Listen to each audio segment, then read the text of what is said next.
Is Amanda Linder's husband, utter Jason Linder, a trustworthy man?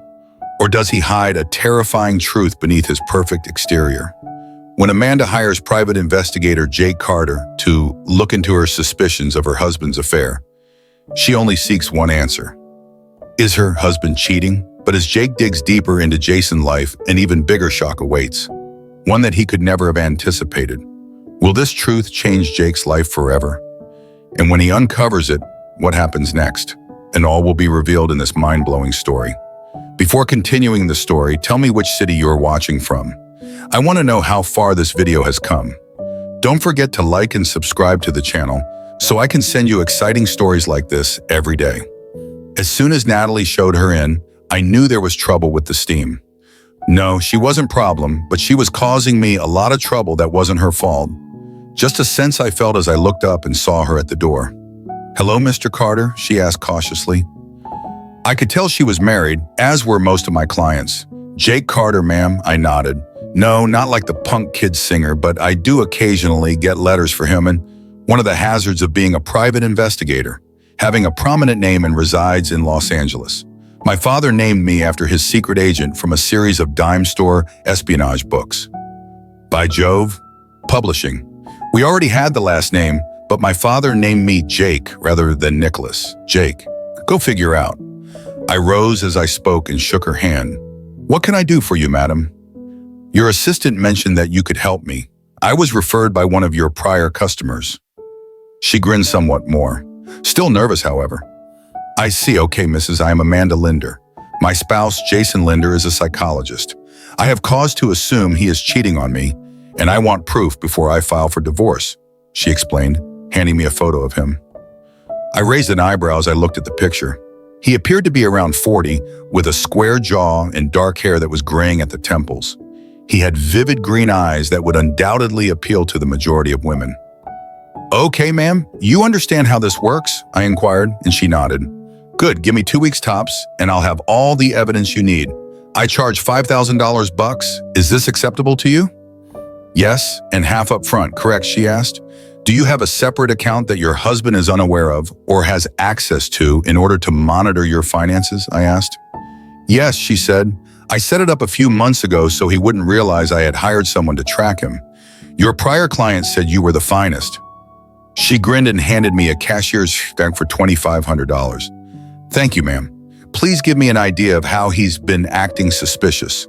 The more knowledge I have now, the easier it will be to follow his movements." "Well, it's strange that I even noticed he was cheating. He spends every night with me, even weekends.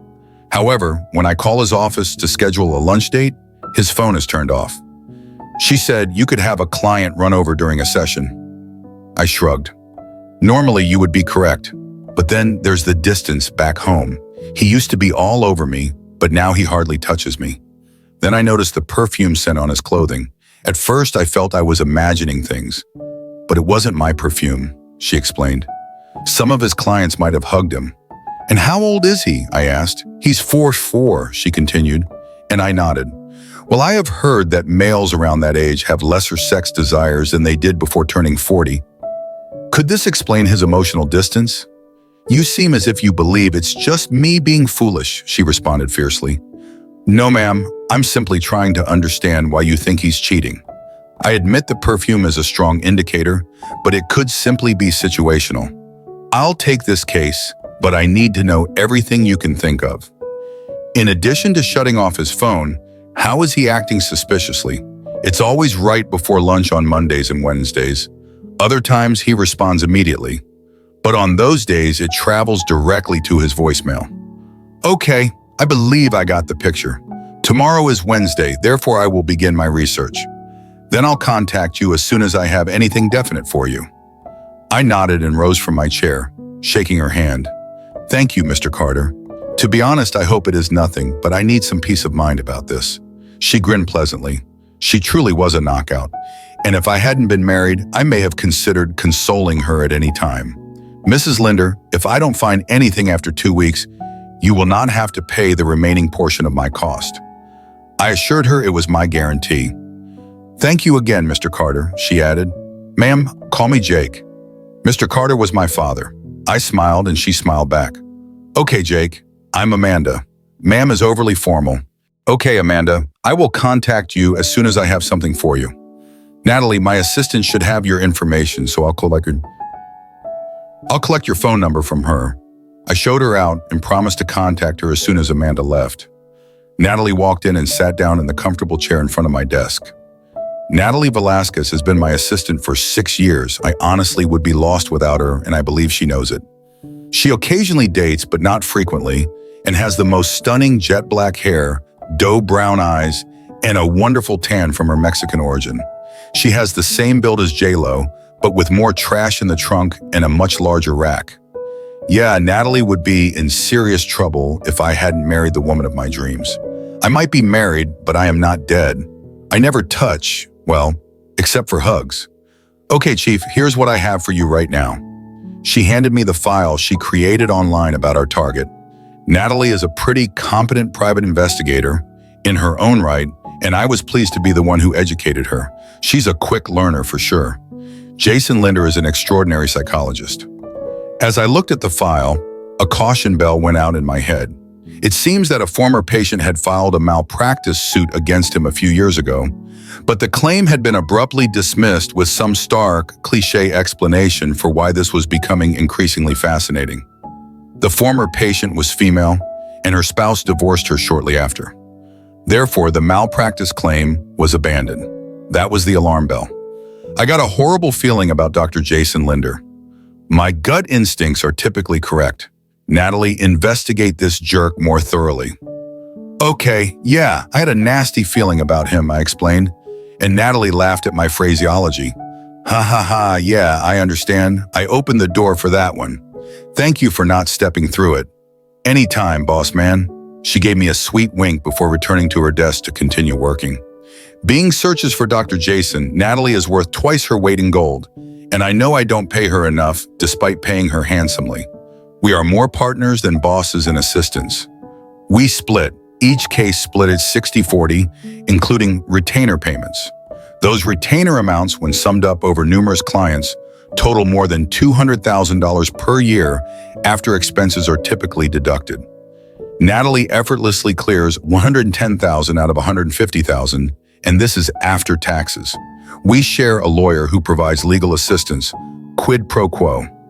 We kind of work for him too. He goes by the name Stephen Quinton, and he specializes in divorce and other domestic matters. Then there's my wife, Megan. Megan Carter was previously known as Megan Stern, so no relation to Colonel Carter from Stargate SG-1. She's more often known as Megan. I met Megan 7 years ago after quitting my job in Langley, Virginia, and returning to Los Angeles. I was an insurance investigator for that company. It was a decent job, but when one of my clients in Paris turned out to be a real jerk, I decided I'd had enough and used my investigative abilities back home. I'd gathered enough money to start my own PI.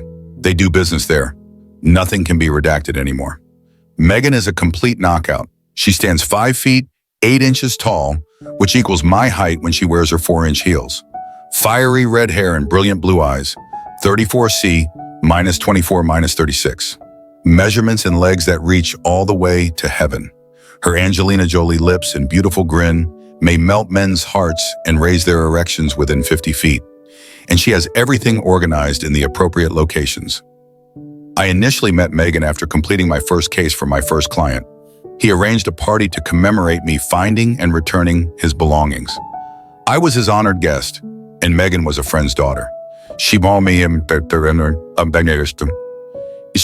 and I saw her, and it was as if the Earth's magnetic power had drawn us together. We spoke, danced, and spoke some more. I met her father, who is a nice guy, and he accepted my usual tale about being a former insurance investigator who decided to work in the private sector as a private investigator. I had prospects, and during the party, I was able to gain some new clients. That happened 7 years ago. After 6 months of dating and 6 months of living together, we married in a small ceremony attended by only her family and a few of our friends. My parents died in a car accident a few years ago when I was out of the country and left me there. They paid off the house in their will, me.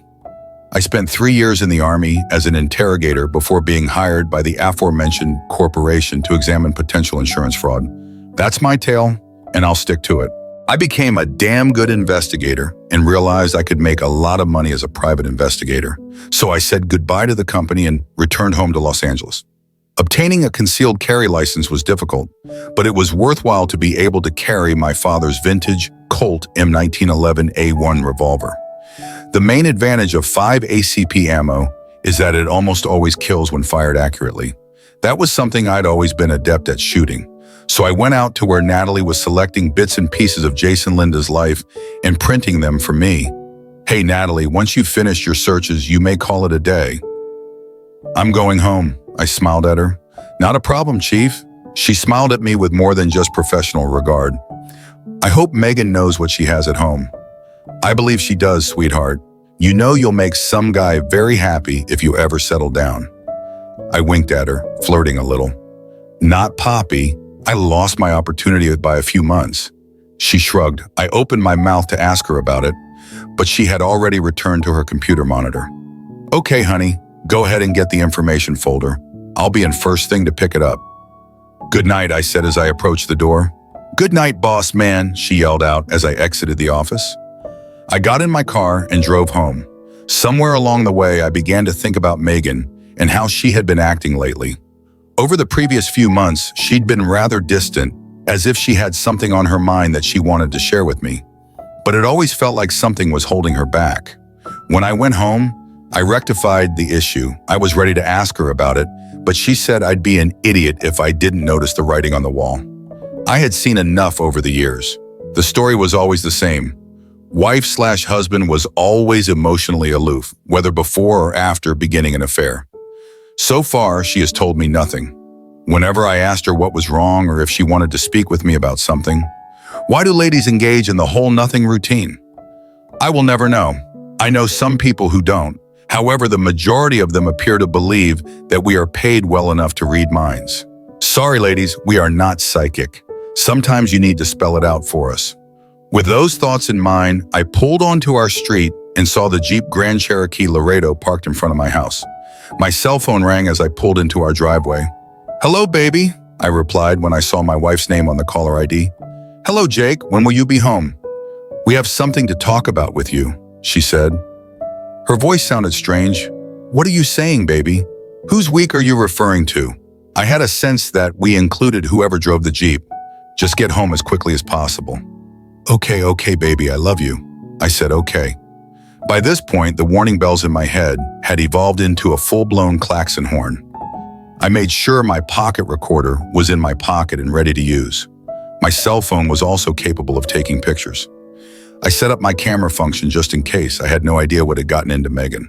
She never stopped telling me she loved me, even recently. Now this. I was deep inhaling and practicing breathing exercises to relax.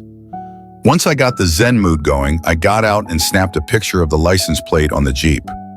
I had a very awful feeling about this. My gut was screaming at me, and I'd always listened to it. As soon as I walked in, I noticed them kissing. They had no idea I was so close, and I was able to capture a photo of them together with their lips sealed. I walked as calmly as possible, happily snapping away until they saw me. I pressed the record button on my pocket recorder. Where else? My pocket, Megan responded. You scared me, Jake. Can you explain when you're kissing a jerk in my house? Soon to be an ex-wife, I asked, raising an eyebrow as I shut my phone. It's part of why I wanted you to come home, Jake, she explained. When I glanced at the jerk for the first time, I felt compelled to draw my weapon and punch a hole in his brain large enough to drive a Mack truck. Thrilled, Jason Linder. My current target was standing in my living room, towering above me. Okay, this was a tough situation. My client's spouse was now standing in my house, probably screwing my wife right there. I wanted nothing more than to shoot him dead, and her, for that matter. My heart was hurting, but my wrath kept the hurt away for the time being. However, if I was going to get paid, I had to keep my calm. Vengeance would arrive later. Payback is a witch and a half, and these two will feel every bit of it. Okay, what do you want to talk about? I asked with a lot more calm than I felt. Mr. Carter, could I call you Jake? Was a hole asked. No, Jake is only a nickname for me among my pals. You are not a friend. You're the jerk that cheated on my wife. Therefore, however, there is a definition. We'll never be buddies, got it? I inquired with a snarl. Yes, my name is Dr. Jason Linder, and I'm here to treat your wife with sex therapy, he replied, identifying himself. Okay, my sex treatment included kissing my wife at home, I asked. Once more, the eyebrow was raised. Indeed, it is doing so right now. I understand that this is incredibly irregular and may be difficult to swallow, but you must keep an eye on us as we do it, he said. God, this guy was as dumb as a box of bowling balls. He was playing exactly into my hands, consolidating not just my divorce proceedings, but also ensuring that his wife received everything except my alienation of affection and malpractice claims, which I had previously planned. I only gazed at him for a moment. Dr. Jason Linder, I heard you are quite talented at what you do. Psychology, correct? I inquired, hoping to win him over. Yes, psychology. My approaches are occasionally controversial, but they always produce results, he preened. So, how long has my wife been seeing you for therapy? I questioned, choking back my own outburst, which was struggling to come out. It's been 2 months already, he confirmed. Megan had made no mention of seeing a psychiatrist. I stared at her then. Megan, if things were that horrible, why didn't you just tell me? I told you years ago while we were dating that if anything went wrong, you could come to me. Don't you remember that? I inquired, hoping to get through to her. I guess, she responded hesitantly. She had a puzzled expression on her face for a time.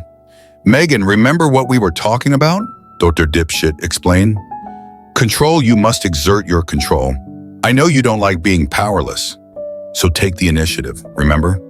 His voice was unusual and almost captivating as he spoke to her, and I noticed her expression harden. You're correct, Jason. I need to show him that I'm not a foolish woman who can be pushed around. She then stared at me. Megan, what are you talking about? I almost yelled. When have I ever forced you to do anything? In the bedroom, we always make love how you desire, never how I want. She nearly yelled at me. Okay, Megan, you know what we said when we got married? That if we wanted to attempt anything new, we should talk about it and see how it goes. Remember that, I asked? All you had to do was ask, and we could at least discuss it. Her expression changed again to one of perplexity. But before Dr. Dick Nugget could say anything, her face hardened again. Jake, I have to do this. I need to examine what other tools are available to me. You can watch or don't watch, but I'm going to do it, she stated firmly. Megan, do not do this, please. I genuinely wanted to say, please give me more evidence. But I refrained. I would get a lot more evidence. I need to neck. This will not impact us. I still love you, she said with a little smile.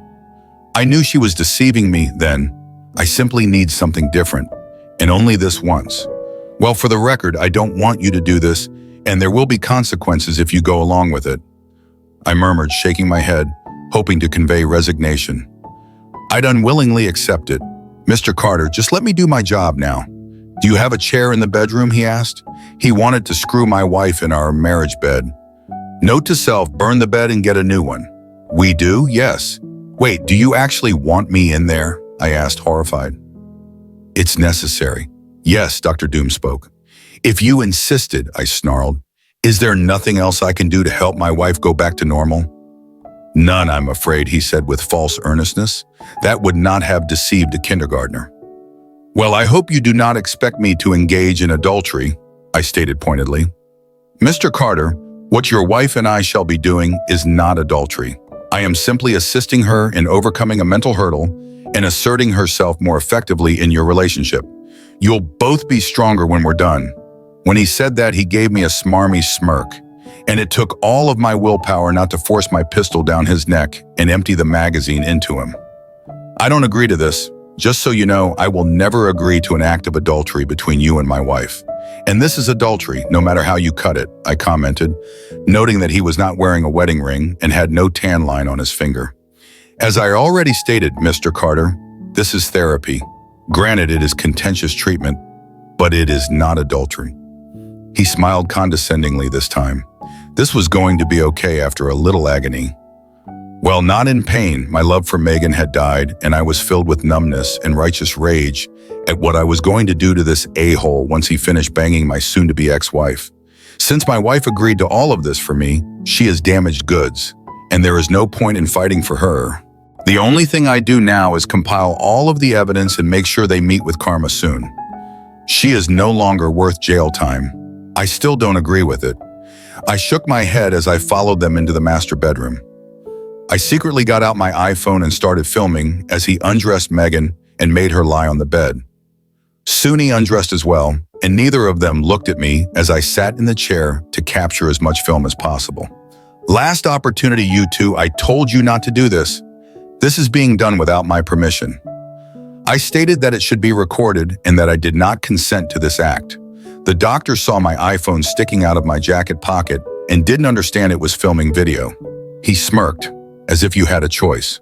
Punk even pushed forward into Megan, and that was it. That was everything I needed to see. That was all I needed to record. Amanda's case was now sealed, and that was it. I stood up from my chair and strolled quietly to where Dr. Needle Dick was tearing into Megan with joy and passion. I grabbed him by the hair and yanked his heart, pushing him backwards and away from her. I then struck a nerve between his neck and shoulder, and he folded like a lousy poker hand. He was still aware, but couldn't move. Did you think I would do nothing? Doctor, my ex-wife never informed you what I did for a living, did she? I could see the perplexity on his face. Megan was looking at me now as if I had developed a third eye. I'm a private detective, doctor. I now have evidence that you attempted to cut me with my wife. Now I have the evidence I need for infidelity, divorce. I have both video and audio. I also have documentation of affectional alienation and misconduct. I grinned triumphantly, then reach for my belt and draw my sidearm. See? You are a large man, doctor. I might lose to you in a straight fight. However, Colonel Sam Colt equalizes all men in the eyes of God. You should be able to move within a moment. Once you're dressed, get your 304 and leave. I said it quietly and evenly, which shocked the living daylights out of both of them. I heard Megan gasp. Good. I looked over to the woman who had just destroyed my heart. Megan, you should get dressed. Pack your crap and get out. What? She demanded. You have heard me. I warned you there would be consequences if you went ahead with this. And the consequences are going to be terrible. I felt distant. My emotions didn't seem to be functioning properly. These effects begin right now. You'll gather your belongings, load them into either your car or his SUV, and go. I'm going to contact my attorney and have him withdraw the divorce proceedings, then obtain a restraining order against you and the good doctor here. I'm just pleased we don't have children and that I won't be a father to your children. I shake my head. Megan, you have broken my heart. I hope everything was worth it for you. My voice cracked with the final sentence. If this lover boy doesn't want anything to do with you, go remain with your family. Megan's face showed a range of emotions as she processed what I had just told her. Her primary emotion seems to be confusion. But Jake, are you no longer in love with me? She spoke with wide-eyed, innocent shock. Not after you allowed another man to take you into her marriage bed. Despite my protests, I yelled the last bit. You have desecrated the vows we exchanged on our wedding day. Megan, despite my protestations, you shit all over everything we ever owned. Yeah, I let her have it this time. I wanted her to be hurt. I wanted her to feel some of the pain in my heart. When I realized she didn't love me anymore. Megan, I can't believe I never knew you. I called her by her full name because I knew she disliked it. And she was aware that I only called her that when I was angry. Megan, do you recall the conversation we had shortly before we married? The one concerning faithfulness, remember that one? The one where you stated that you would not accept cheating. The one where you declared you had no tolerance for cheating. Okay, honey, this qualifies. I recognized the wisdom in your statements that day and adopted your viewpoint. Before she could respond, she drew a holster and appeared to be seriously considering jumping at me. I moved away from him, keeping Sam Colt focused on him. I also made sure Megan remained in my field of vision. You are making a mistake, Mr. Carter. I'm going to file charges, he snarled. No error. I discovered you in bed with my wife and suspected she was being assaulted. Who will the cops believe? The respected private investigator who apprehended a criminal, or the man who maintains everything was consensual? Look at Megan, doctor. Look at the agony on her face, the agony of being assaulted. It's a good thing I arrived when I did, isn't? Otherwise, you could have gotten away with it now. Perhaps I should contact the police to report this. His face turned pale as he hesitated, then reconsidered. Fine, no harm, no foul. He attempted to chuckle, but it fell flat. There are no charges. I observed that he had still not mentioned his wife. That was interesting. He probably thought he was keeping a secret from me, and I'd let him have that illusion for now. I had to prod him slightly, though. I'm sure the news stations will love this one, though. His wife was caught in bed at 11 p.m. telling her psychologist's story. I shook my head, a disgusted expression on my face. That is when he blanched. "No, you cannot go public with this," he almost shouted. He was quickly dressing, ensuring that he had everything he had brought with him. "Please do not go public with this." He was now begging. I had him. "If you return all of the fees my soon-to-be ex-wife paid you, I might consider it. I am still pressing. Have and malpractice against you, however," I said, pushing him back into a corner. "Done," he said. "Anything you want," with a panicked expression in his eyes. Anything I want, consider the possibilities, but no. I wanted him to have no fear. I wanted him to experience fear before the inevitable despair and total devastation that his life was about to become. I was having a good time doing this, and I felt no guilt about screwing him over as he had screwed me over. The difference was that while he had screwed my wife, I was going to screw his life. No lube, sandpaper, condom. Once he was dressed, he ran from my bedroom, and I heard the front door slam as he broke all land speed records getting away from me and my home. I looked at Megan, and I could tell that she saw the malice in my eyes. "Jake, we can get through this," she wheedled, crying crocodile tears. "Please, baby." "Where was the baby when I got home, Megan? Where was the love?" That I sneered. "Get dressed, get packed, and get out there." I said, "You have an hour. Since Dr. Dickhead doesn't want anything more to do with you, I suggest your folks." Megan just looked at me in utter shock. She then started dressing and packing listlessly. I let her use all 4 of our suitcases, knowing that I was just going to buy new ones. Once I stepped into my home office and called the locksmith in the furniture store. I got the locksmith just as he was closing, but promised him a huge bonus to do a rush job on my locks. I then told the furniture store that I wanted a king size to replace our old queen size bed sheets, comforter, and the whole night. It was expensive, but worth it. He asked why I wanted the old bed thrown in my backyard, but I just told him that I wasn't paying him to ask questions. He picked up the tone in my voice and wisely shut his trap. Megan was packed in 55 minutes, and in a magnanimous gesture, I helped her take her suitcases out to her car. In other words, I threw them on the driveway by her car's trunk. I then walked back into the house and slammed the door behind me.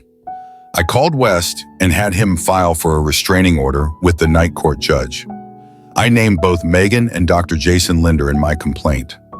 I then had him draw up divorce papers, alienation of affection papers, and malpractice papers. An hour later, both the locksmith and the furniture guys were done, and I paid both with my credit card. I called the credit card company and canceled Megan's cards. I then called the manager of my bank at home and had him cancel Megan's debit card. I gave no explanations, but as the primary owner accounts, I felt it necessary. I no longer trusted her. For those who think I was going too far, go to hell. I poured myself a couple shots of shivers. Now I'm usually a beer man, and I love beer beyond all other forms of drink. However, I needed something a bit stronger, so I poured my shots and set them as I thought about the train wreck that my marriage had turned into in such a short amount of time. At around 7 that night, I knew that I was about to lose it. I called Natalie Ola, chief. Natalie said, "Hey yourself, Natalie. I hate to call you after hours, but I'm going to need your help tonight." I said I was proud that the 2 shots of shivers hadn't impaired my judgment or slurred my words. "What's wrong, boss man?" she asked. I never could put anything over on her. "Well, it's complicated, and I don't want to tell you over the phone. Just come to my house," I said, feeling the walls start to crumble in my mind. "Okay, chief, I'll be right there." She ended the call before I could respond. God bless that girl. 10 minutes later, she was knocking on my door. I got up from where I'd been staring at the blank TV screen and went to answer it. As soon as I had the door open, Natalie was throwing herself into my arms, hugging me tightly. She kicked the door shut behind her, then disengaged from our embrace long enough to throw the deadbolt. When she turned back, she grabbed my hand and pulled me back towards the couch. She sat me down and sat next to me. "Okay, we're Megan?" she asked, already having some inkling of what was going on. After all, Megan's car wasn't in the driveway, and I wasn't as distraught as I would have been if she died. I looked into the deep brown pools of Natalie's eyes. She's gone, probably to her parents' place. She was cheating on me, Natalie. I could no longer hold my tears in check as she put her arms around me and held me as I ruined her blouse with my tears. I clung to her desperately, just needing the human contact when I'd finally let it all out. Natalie pushed me back gently and looked into my eyes. "Jake, listen to me. Are you absolutely sure that Megan was cheating on you?" Not trusting my voice, I instead pulled out my pocket recorder and hit play as I set it on the coffee table. I then opened my cell and brought up the video and hit play before handing it to her. Natalie watched and listened with growing horror in her eyes as I went and got 2 beers from the fridge. By the time I got back, dark fire was blazing in her eyes, and she had stopped both the recording and the video. I opened both arrogant jerk alleys and handed her one. Natalie finally exploded after taking a swig of the bitter ale that which, well, Natalie wasn't holding back. I cracked a wry smile at her words. Natalie is loyal to a fault, and she's loyal to me. She took another long swig, then closed her eyes and breathed deeply several times. "Jake, what are you planning?" she asked as she laid her hand on mine. "Because whatever it is I want in a nuclear strike on the doctor, I have reason to believe that maybe Megan was brainwashed. If so, I want to get her the help she needs," I said, my voice hoarse from the crying. If there was even the slightest possibility that the a-hole had somehow brainwashed or coerced her, I wanted to find out how. But as for Dr. Dingle, Barry himself, I want him and all those around him to burn except for his wife, who you met earlier at the office. Turns out she was right about him cheating, and it was with my own wife. This is some shit, Jake. Natalie shook her head in sympathy. But okay, what's our first move? Recon, of course. I managed a tight smile as I compartmentalized my feelings for the moment.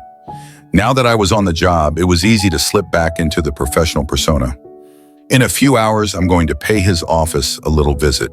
If you have a problem with breaking and entering, you don't have to come. I told you I'm in, Chief. I'm in it to win it, and you know I don't back down. She smiled at me, then leaned forward and hugged me tight. I know Megan Neck. I've known her almost as long as I've known you. I think she's been coerced, at the very least, by that cabron. I think so too, but even then, I'm not so sure I want her back. She shit all over us. She's known this tool for 2 months, and in that time, he managed to convince her that our marriage was just another toilet bowl in which to take a shit. I said, still hugging her tight, God, she felt good. I pushed her back gently as my body started stirring and looked into her eyes. There was something there that I hadn't seen in Megan's eyes in a long time. Lust, pure, unbridled lust, and I was sorely tempted to kiss her right then and there. There were only 2 things stopping me. One, I was hoping that Megan was a victim of brainwashing or coercion here, and that we could somehow work through all this. 2, even if she was more willing than she appeared, I wasn't going to stoop to her level and cheat with anyone, even Natalie.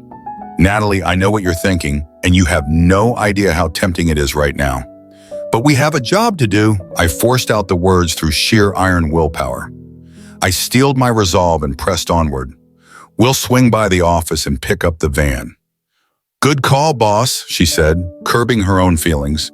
It didn't take a rocket scientist to see that she'd always had a bit of a crush on me. We'd flirt back and forth, but I thought she was okay with just flirting. But now that Megan was out of the picture, for the moment at least, it was obvious she wanted more. Part of me was dying to give her what she wanted, and that part of me wanted it just as bad as she did. But, and here's the kicker, I was not going to do what my wife had done. No, my vengeance was going to be far more terrible if things won, as I feared. Also, I didn't want to hurt Natalie, and I knew that if Megan had been coerced or brainwashed by Dr. Dick, what? Natalie would be hurt badly if or when I decided to work things out with Megan. We left in her car and we picked up the van at the office. I grabbed the Comcast sign magnets out of the back and slapped them on the sides of the van. Urban camouflage. Got to love it. We drove to the offices of Dr. Jason Linder at around 11 at night, and I went into the office building by logic. I was wearing a couple calfskin gloves that would keep my fingerprints off of anything. It allowed for enough freedom of movement that my dexterity wasn't impeded. Picking the locks was child's play, and once inside, I made sure that my earbud was working properly so I could communicate with Natalie. "Reading you loud and clear, Chief," she said. I had a small USB thumb drive on me that had 50 gigabytes of storage space on it. I was going to search his computer as well as his filing cabinets. I wanted to get a really good look at this guy's business, if he was doing this to my wife. I wondered how many other wives he'd done it to so far. The security system was child's play, as I called. The security company identified myself as Dr. Linder and told him that I had forgotten my passcode. It's amazing at what the power of a good bluff can get you. I sounded authoritative, slightly pompous, and they bought it without even asking for a confirmation password. "Amateurs," Natalie giggled over my earpiece. "I know, right?" I chuckled quietly as I picked the lock to the doctor's office itself. I made a beeline for his computer, bringing it out of sleep mode. There were no family pictures on his desk. Well, he didn't love his wife very much. I shook my head that this a-hole, who had a hell of a hot woman at home, was stepping out with at least one of his patients' password protected. Shit. Okay, don't panic. I reviewed what I knew about Dr. Linder. He was intelligent, if not very street smart. He was cunning when it came to seducing women on the ride over. Natalie had given me the other dirt she dug up on Dr. Douchebag after I'd left.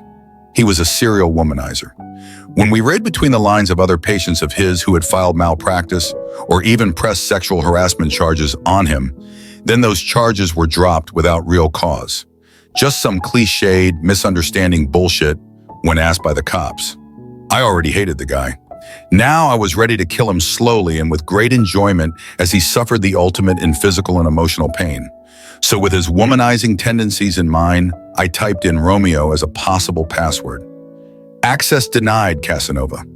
Access denied, Lothario, access granted. What a predictable a-hole. Finding the files that I needed wasn't difficult either. Wow, this son of a bitch was arrogant. I popped in the thumb drive and downloaded his whole special patient section, which damn near filled up the entire 50 gigs of space. I noted some of the names, including Megan Carter. That creepy had video files of Megan on here. Fine, whatever. I ejected the thumb drive and sent his computer back into sleep mode. Then I went rifling through his filing cabinets.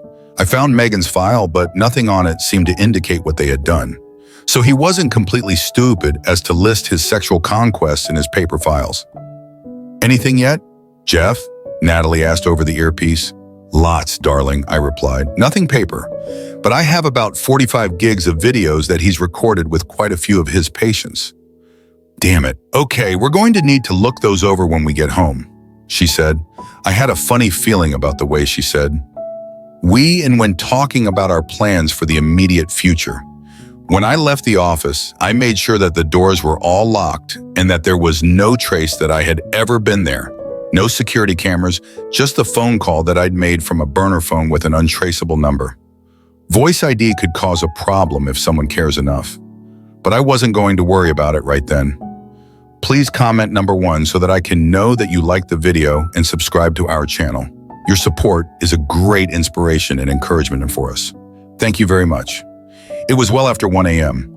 When we got back to my place, we got inside after I put the garage door down. And before I could say anything, Natalie blindsided me. "I'm staying the night with you, Jake." She said it firmly. No room for argument. "Okay," I shrugged. "You can have the guest room." "No, Jake, I'm staying in your room in your new bed, and I'm not taking no for an answer. You shouldn't be alone tonight. Even if we don't have sex in there, it was out in the open." The invisible elephant had been revealed. "Natalie, I trust you. Shit, you're about the only woman on earth that I trust right now. I'm asking you to.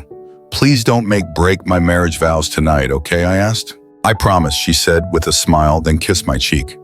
"We'll go over the footage in the morning." I brought my laptop so we can split the videos and get them done twice as fast. "Sounds like a plan, sweetie," I said as I headed in to get a shower. I felt filthy, and not just because I hadn't had a shower since before I went to work the previous morning. As I stood under the water, my mental compartment opened, and all the feelings of betrayal came rushing back. I was sobbing against the wall of the shower when I heard the shower door slit open. The next thing I knew, I was being held by a wet and naked female. Natalie held me close, stroking my back as she washed me. I would have probably taken her without a second thought, something that I at least would regret in the morning. She tried us both off, then guided me into my bedroom. She didn't even bother with pajamas or a nightshirt. She put me in bed, covered me with the sheet, and then went around and climbed in the other side. I normally fell asleep shortly after my eyes closed. I was completely exhausted, both physically and emotionally. I awoke the next morning with a smile on my face. Megan spooned me during the night, her body pressing into my back. "Shit," I shouted, then jumped off the bed like it was on fire. It was real. It wasn't just a dream. Megan really had cheated on me and left me. Natalie got up and hugged me close. God, she was putting on the full court press with me. I decided to nip it in the butt. "Natalie, listen to me, okay?" I croaked at her reluctant nod.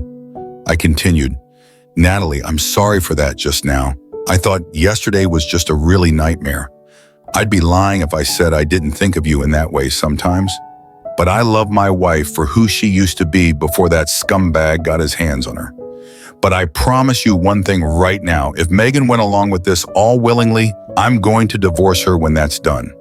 If you still want me, I'm more than willing to try with you." "Okay, and that's one reason I fell in love with you," she sighed in resignation. "You're the most honorable man I've ever met." Her voice was equal parts admiration and exasperation. "Thanks, sweetie." I kissed her cheek as I released her nubile body. I got a good look at her without the tears in my eyes, and she literally took my breath away. She's tan all over with no tan lines. Dear Lord, I was being tempted like I'd never been tempted before, like what you see. "Poppy," she gave me a seductive grin. I managed. Hey, all the blood was in my small head at that point. My brain was oxygen deprived. I had swollen to mammoth proportions compared to normal. Natalie looked down and smiled, but didn't reach for me. "When this is over, and if you aren't with Megan again, I'm going to screw your brains out for the rest of our lives. Poppy," she whispered, which made my tool jump even more. "Natalie, if I'm not with Megan when the dust settles, I'll let you," I whispered back. Then I got dressed and Natalie left the room, but I heard the sizzle of the frying pan out in the kitchen. I smiled at that, then got dressed in jeans and a t-shirt, put on my belt with Colt and holster, and went out to join her. I didn't usually wear my pistol at home, but I wasn't going to take any chances with a possibly sociopathic psychologist out there. I noticed that Natalie was also wearing her piece, a Lady Smith & Wesson, a 9mm. She'd also gotten a concealed carry permit shortly after I hired her. "Smells good," I said, with the first big genuine smile I'd had since this whole mess started. "Thanks, Jake." She shot me a cute grin, then went back to turning the omelet she was making. I smelled bacon in there as well as cheese and salsa. She really knew her stuff. She was dressed in one of my old t-shirts and the jeans she'd worn last night. Her blouse was still on the floor in the bedroom. "Natalie, I know this is going to be tough on both of us," I said as I sat down on a bar stool at the kitchen counter. She looked at me and raised her eyebrow. "Boss, I didn't sign on to be coddled. You made it clear from day one that I would most likely be needed on some cases. And with my background in criminal justice, you knew you could count on me. That hasn't and won't ever change. I couldn't help falling in love with you, but that doesn't mean I'm going to shy away from this one. This case is personal to me too, since Megan is my friend. That pendejo doctor is going to get a rude awakening by the time we're done with him." Every word she said was true. She'd been a detective for 2 years in the LAPD, but had been drummed out for beating a sexual assault suspect half to death. She'd been lucky to avoid serious charges, but as the son of a witch had been guilty, they didn't want the bad publicity of filing charges on her. She'd been given a nice little severance package to keep her mouth shut about the circumstances of her termination, but she'd been upfront about it with me when I first interviewed her. It was one reason I'd given her the job. I wanted someone who wasn't afraid to get his or her hands dirty. Natalie was definitely not afraid to get her hands dirty. Sometimes I just forgot that about her. "You're correct," I nodded. "Natalie, I need to tell you something about me that not even Megan knows." I took a deep breath. I knew I could trust Natalie. She trusted me, and I had verified the veracity of who she was and why she'd been fired. What do you mean? She asked, a confused look on her face. Natalie, I never worked for an insurance company. I worked for the company as a covert operative there. My name is Jake Carter, and I used to be a spy. And that sounds like a really bad impression of the opening of Burn Notice. Natalie just looked at me, then plated our omelets and brought them to the counter along with mugs of coffee. God bless Natalie. I sort of figured that it was either that or you had a criminal record someplace. She shrugged. You're always looking around. You're like someone might be watching you. You don't show it much, but I've spotted it over the years we've been together. You know a lot about bugs and how to tap a phone in record time. And then there's your lock-picking ability, which rates right up there with the best burglars in the business. I laughed outright. She really was a shit-hot detective. You're good, I said, raising my mug of coffee to her before taking a sip. I'm just right, and you make the best damn coffee on earth. Just so you know, I said. It was her turn to laugh. Thanks, boss, she said. I'm not just a pretty face and a hot body, you know, she winked. I understand. If you were just those things, I wouldn't have hired you. I shrugged. She leaned over and gave me a kiss on the cheek. Thank you, Jake. No matter how this goes, thank you for everything. She smiled. Hey, you act like you're going to be leaving. Not going to happen. I smirked at her. You'll be working with me until we're both old and gray. She just regarded me for a moment. You know, you're right, she grinned. I couldn't leave you if I got a job paying $1 million a day. Good, I said, because I can't afford that. And you're the best damn assistant I could ever hope for. I'm glad you finally acknowledged that, boss. Now eat your food before I smack you. She stuck her tongue out at me, so I stuck mine out back. Then I really dug in, and her omelet was amazingly good. God, that girl can cook. There are two schools of thought that on the way to a man's heart, and all that stuff they teach girls. One is through his stomach, and the other is through his willy. For me, it's both. Granted, Megan is a tornado in bed was my tornado in bed, and she could cook reasonably well. But then you knew there was a book coming. Natalie's skill in the kitchen easily put Megan to shame. If she had sex half as good as she cooks, I was seriously considering trading up. Even if Megan had been brainwashed by Dr. Dick Fungus, that might sound cold, but she had succumbed fairly easily without discussing anything with me at all. I couldn't believe that she would go behind my back to see a quack shrink like Linda and not discuss anything with me. That itself was unlike her. She used to tell me everything. Early on in our relationship, it had only been in the past couple of months since starting her therapy that she had shut me out pretty much completely. Once breakfast was done, I helped Natalie with the dishes. Once done, she turned, and before I could react, slipped her arms around my neck and pulled my face to hers. She kissed me passionately, and for a few seconds, I returned her kiss just as Holly. Our tongues dueled for dominance, and then I backed off, blushing like a schoolboy. I'm sorry, Jake, she said quietly. No, Natalie, I don't think either one of us is sorry for that. I chuckled. Damn, I wish I'd met you before my wife. So do I, she said sadly. Shit, someone was going to end up getting hurt. No matter how this turned out, I really didn't want it to be either of them. If Megan had been coerced or brainwashed, we had to watch those videos. Come on, let's go watch those vids and see if they can shine some light on Megan's mental state. I said we went into the den where I kept my home office, and I downloaded half of the videos to her laptop. I started where I needed to start, with Megan. The first interview was pretty basic, just a getting-to-know-you session. Dr. Dick Sucker was jotting stuff down in his notepad while asking Megan questions about her life. He asked about her husband, me, and about any other family. She told him about her parents and about how much she loved us all. I studied his face, and a sly little smile played across his lips at that.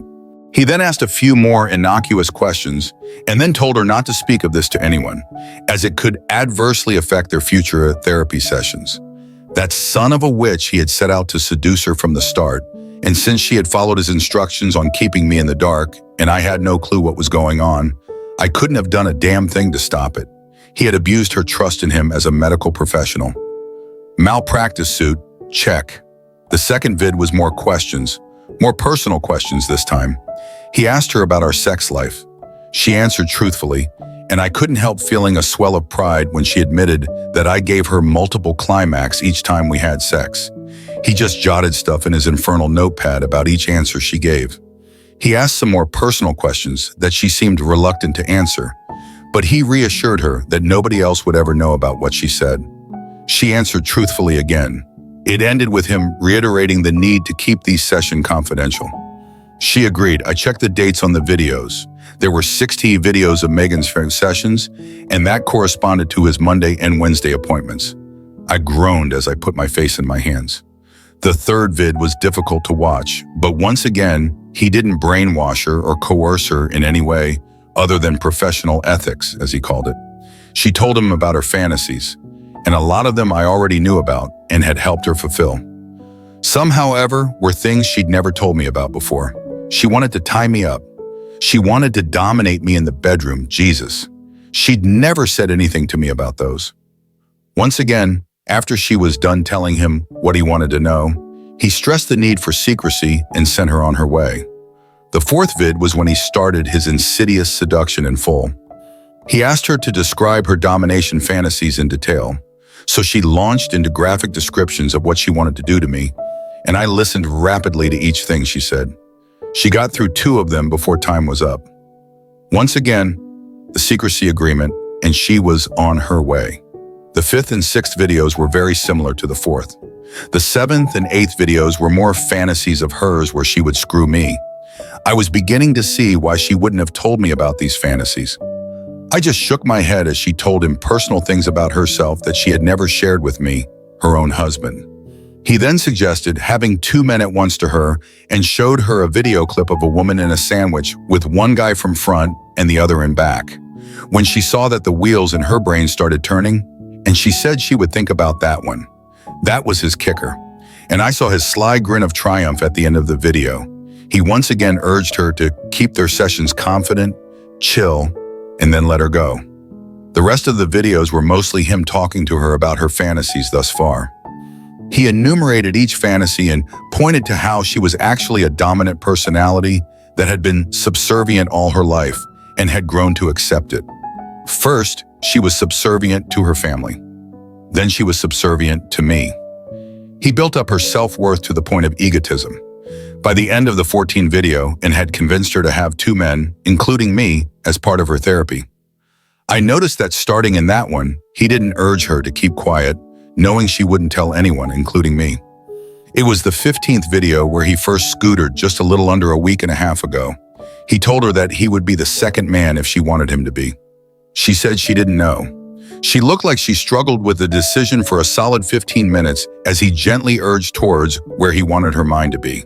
She finally gave in, and he laid down on his desk and told her to dominate him. She did. The 16th vid was the last she in, and before he could say anything, she kissed him passionately and then screwed him hard. She said that she didn't just want a 2-on-1, she wanted to cut me with him. That was the clincher right there. It showed me that she was beyond saving. She made a conscious decision to cut me instead of the original plan of having sex with her along with him. This time she told him to keep it quiet and she would call him with the right day and time.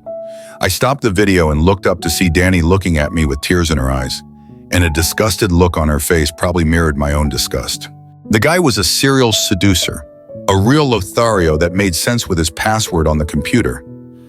At least I'm hitting this son of a witch with a legal warhead so big he's going to wish he'd never been born, I vowed in a calm voice before.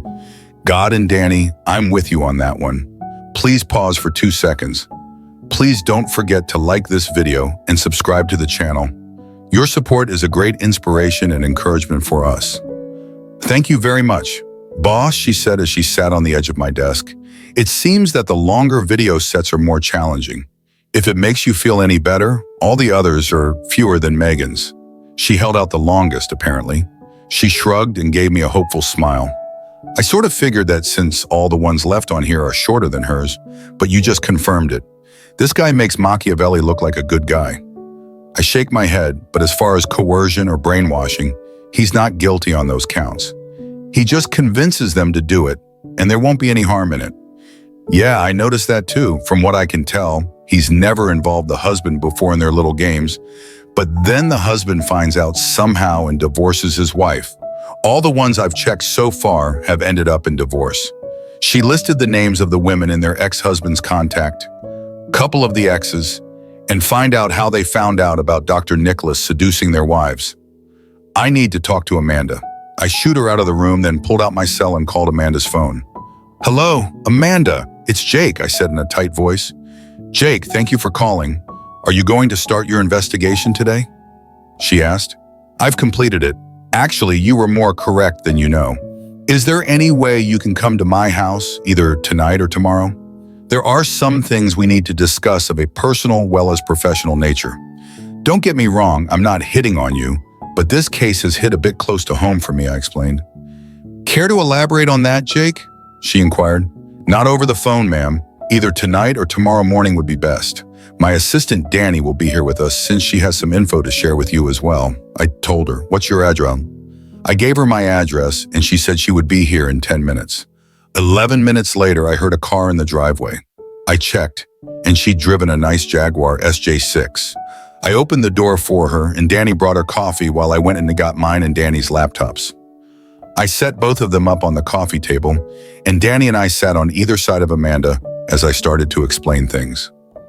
Amanda, Jason is a serial cheater who uses his position of professional authority and trust to seduce women and cut their husbands behind their backs.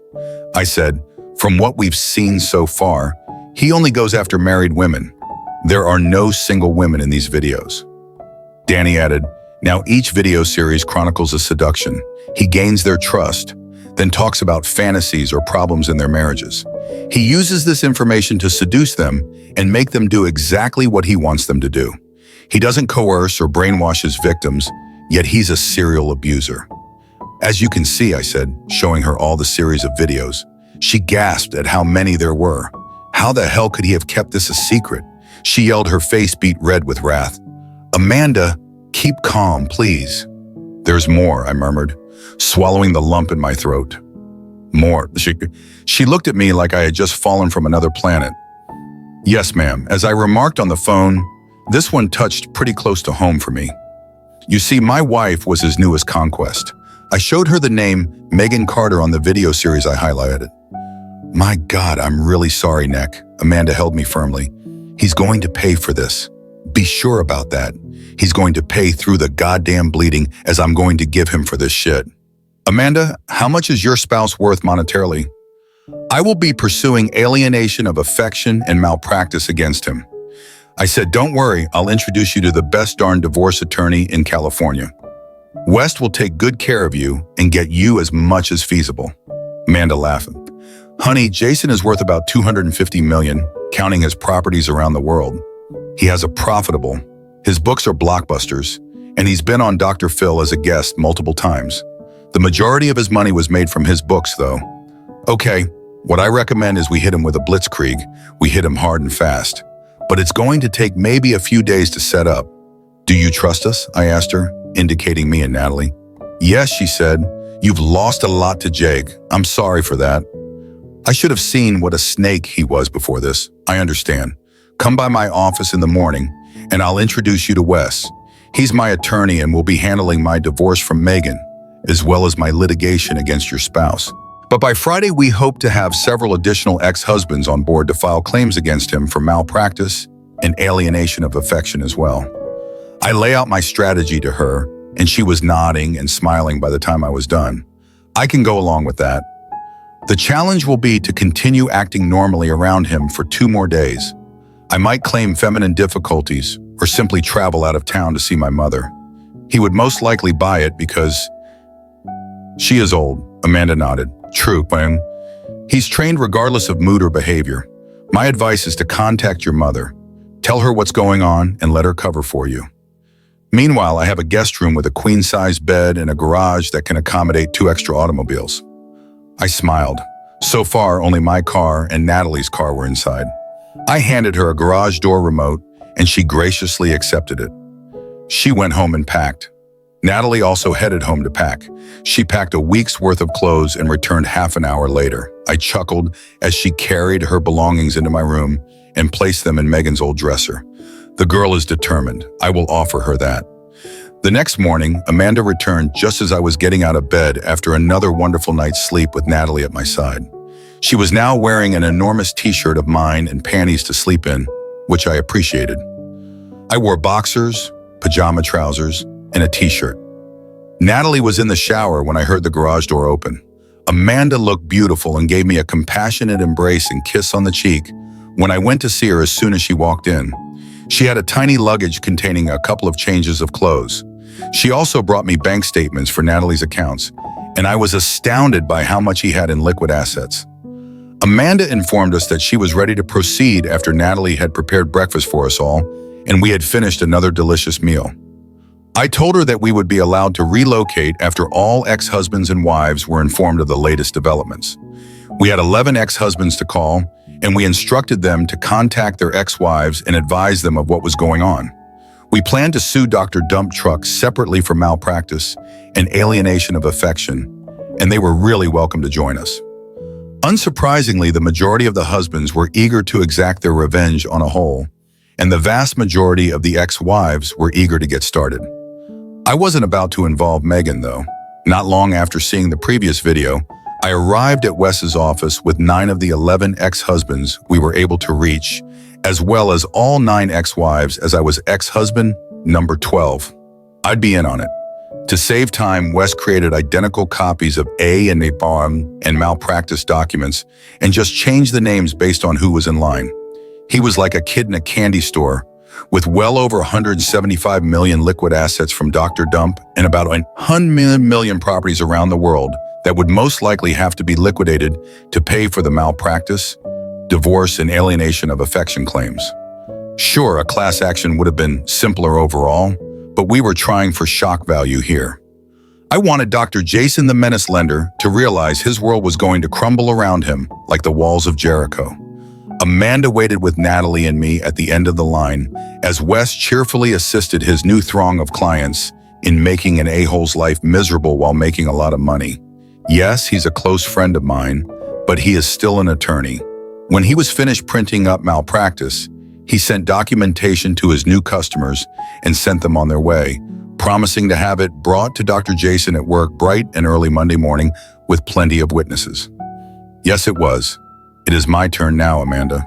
I filed for divorce from Megan, and Amanda filed for divorce from her soon-to-be very poor ex-husband. Wes was immediately smitten with Amanda, and it appeared that their attraction was mutual. I arranged with Wes for each client's items to be delivered by a separate process server at the same time.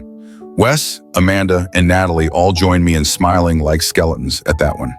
He was about to be overrun on Monday morning, and Natalie and I, along with Amanda, were going to have front row seats. As a bonus, Wes provided each of us with a restraining order against Dr. Dump at no cost his clientele. He knew how rich he'd be once the fallout from this massive nuclear strike had subsided.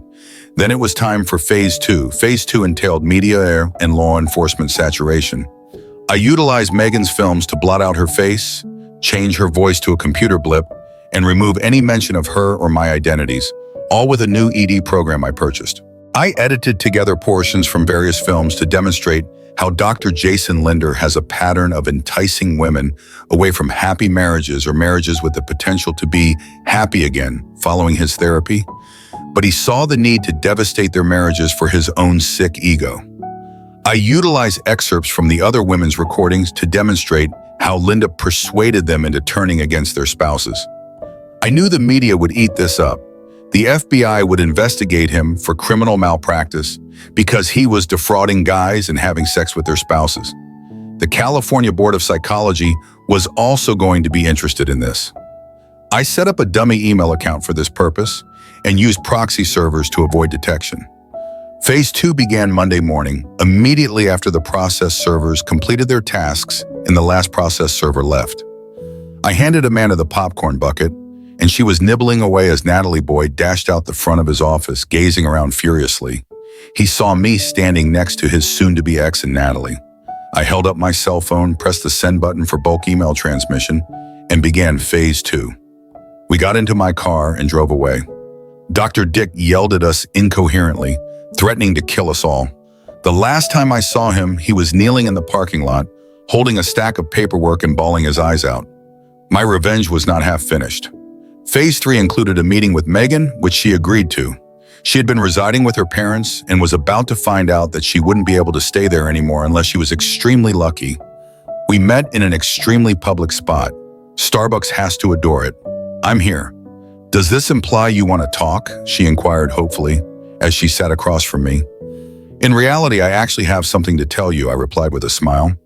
Megan, I would have been willing to forgive you for almost anything if you had been manipulated or brainwashed by the entire situation. I'm not kidding. But after 16 hours of you agreeing with everything he said, despite your complaints, you eventually suggested cooking me to play out your domination dream, something I will never forgive or forget. I shook my head slowly. Megan, I would have done just about anything for you. I loved you more than you realize. Loved, as in past tense. I would have given my life for you until I witnessed the ultimate betrayal of everything we meant to each other. I apologize, Megan, but you have been served. I slid the divorce paperwork across her. Given her shocked reaction to the paperwork, I believe you will find it fair. You are kidding. I was not in my right mind. Baby, please, you need to believe me. She panicked, so I let the second boot drop. If I were you, I would plan something to tell your folks. Megan, something tells me they just received an anonymous email revealing what kind of daughter they raised. I stood and walked away, leaving her in startled stillness. I had asked Amanda out, and she had accepted. I attest for his integrity as she inquired about it. I said, he's a divorce lawyer. I shrugged. Then I'll only need to keep an eye on him. She grinned. But really, he's a good guy. I wouldn't work with him unless he was, I said, using up on my pal. The next day, Wes called to say Megan and her lawyer were there and wanted to talk. I agreed and drove over with Natalie as a moral support. Okay, I am here, I replied as I sat down opposite Megan and her lawyer, who resembled Gloria Allred, and Natalie joined me and Wes. Hello, Mr. Carter. My name is Katie Olbrecht. I'm going to represent your wife in this. From what she has told me, you have completely devastated her. This is why I am taking her case pro gratis. I'll start by stating that these terms are unacceptable. She ended her original tirade. Middlebrook. Let me emphasize that I have enough evidence to persuade any judge and jury in the world. To my point of view, it depicts my soon-to-be ex.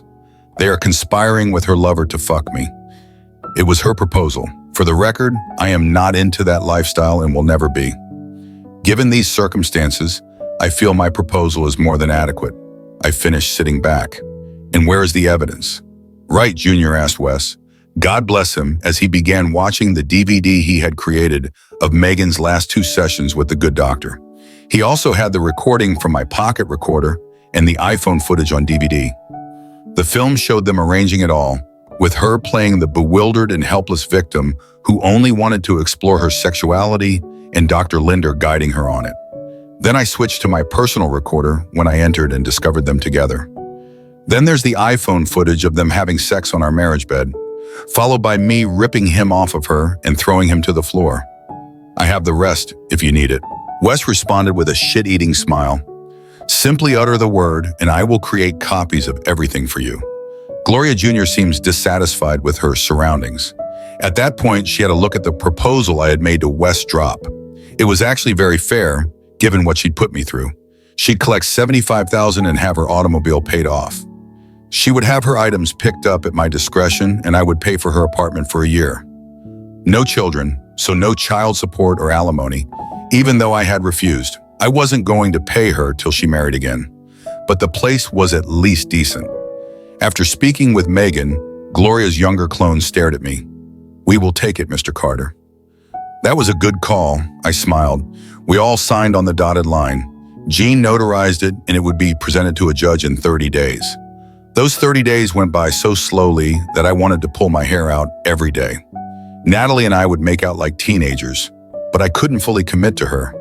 You wouldn't believe how much I wanted to, but I was being stubborn. Some could say dumb. By the end, I was starting to think I was foolish. Finally, the court day arrived. We hadn't had any cases since the Linder case, so it was frustrating to wait for the hours to pass before we could finally be together. When the judge slammed the gavel, I drew Natalie into my arms and kissed her until our toes curled. Megan approached us as we were breaking up. I apologize, Jake.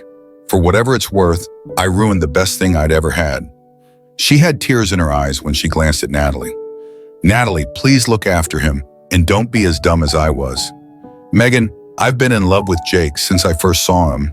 I kept my distance because he loved you with everything he had. I kept my distance because you were also a buddy. You are both my friends, but after what you did to him, I couldn't stand by any longer. I am not sorry either. I adore this man, and I pledge to take care of him for the rest of our lives."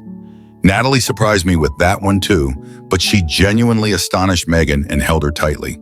Natalie had moved in with me for 30 days. Wait, it had been something to do while we waited for either my idiocy to fail or the divorce to be finalized. So when we returned home from court that day, I took off my previous wedding ring and tossed it on the coffee table before taking up Natalie and bringing her to our bedroom. She laughed as I flung her onto the bed and stripped her down in record time. She was also stripping, which took very little time. I had sex with her as if she were made for it. It took 2.5 years for the aftermath of my nuclear strike on Dr. Jason Linder to subside, and many individuals suffered the consequences in one way or another. Several couples who had been separated by the asshole's acts reconciled and remarried after getting compensation in their alienation, affection, and malpractice lawsuits. Okay, great for them. Megan contacted me shortly after all of the malpractice and alienation of affection charges were filed, when the trial against the doctor differed. Megan currently lives in Vegas and is a dominatrix. With Linda's psyche having opened up, this appears to be perfectly up her alley. Her parents are still not speaking with her.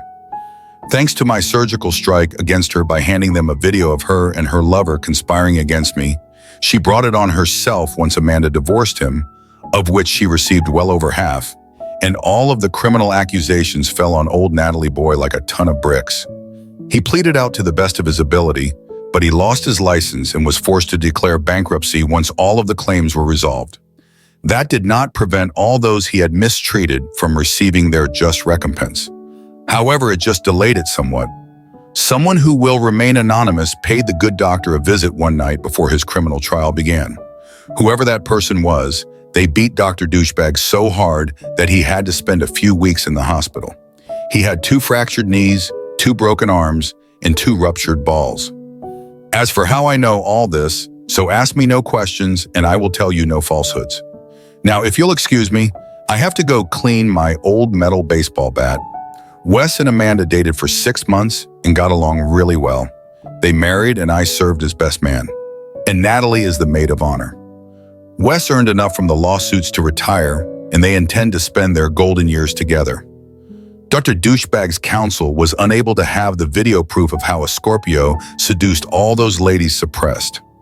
Therefore, the trial was pretty much over. He was convicted. Everything counts. Natalie Boy spent only 2 days in prison before the guards discovered him swinging in his cell.